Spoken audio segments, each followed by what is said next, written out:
Let's talk reflections. There's no avoiding them, they're everywhere, and they can be especially problematic if you catch something in these reflections you weren't supposed to see, like a camera operator. If you're unlucky enough to catch the reflection in camera, the cost of removing them can dramatically increase your VFX budget. But if you hang tight till the end of this video, I'll cover some low-tech and low-cost solutions to avoid a costly fix-it-and-post situation. Now, paintouts aren't limited to reflections. There are many instances where you'll need to paint something out like a boom mic, a crew member, a coffee cup. Get bloody murdered. They stay that way. And as with non-reflection based effects, anytime you need to remove something from a frame, you need to replace it with something else. Typically when you do this, you'll want to also capture a clean plate when on set. Now a clean plate is just a camera pass capturing only the background.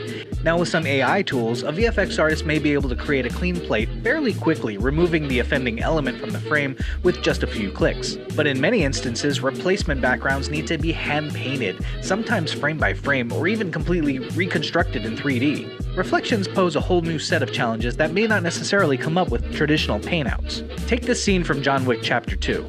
In it, we have an entire fight scene taking place in a room full of mirrors. Every inch of this set is reflective, and there's no getting around it. The camera op will be seen. Add to that, the entire scene is handheld, making the tracking on this a total nightmare. But for every instance where you see a camera operator, he has to be painstakingly rotoscoped, and a matching clean plate has to be tracked and composited back into the frame.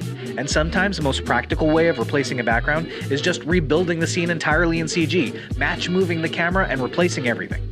And this room full of mirrors also has a room full of imperfections, like dirt, smudges, distortions, all of which need to be replicated and factored into the final paintout. Take a look at this scene from Moon Knight, where they didn't just have to remove a reflection, but they had to remove hundreds of reflections, hundreds of iterations, all in one frame. This scene was basically designed around the idea that you have to paint out the camera operator, and even with meticulous planning, R&D, extensive test shoots, and previs, it still took them over 10 months to complete this single shot. But what if you don't have the budget to remove and replace reflections?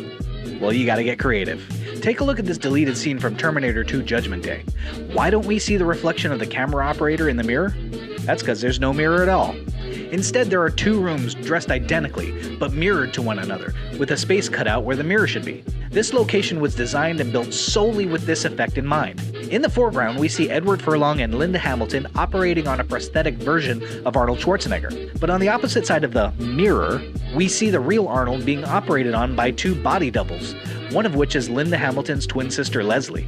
Now the purpose of the shot wasn't necessarily to avoid seeing the camera operator, but rather to make the hole in Arnold's head more believable, but it's just an awesome example of creative filmmaking that doesn't involve using CGI. Another great example of this is Iron Man 2. Same technique, using a double in the foreground. No mirror, no reflection. In this scene from The Matrix, they even go as far as disguising the camera to look like part of Morpheus's wardrobe, right down to the green tie and leather coat. YouTube channel Film Riot also covers some awesome tips for avoiding reflections in camera, such as frosting reflective surfaces or avoiding angles that give away your camera operator. No matter the route you take, whether you end up removing reflections in post or avoiding them entirely in the first place, there's no substitute for meticulous planning and pre-production. If you prepare for these things ahead of time, you'll always stand a better chance of mitigating the cost of your VFX and reframing what's possible.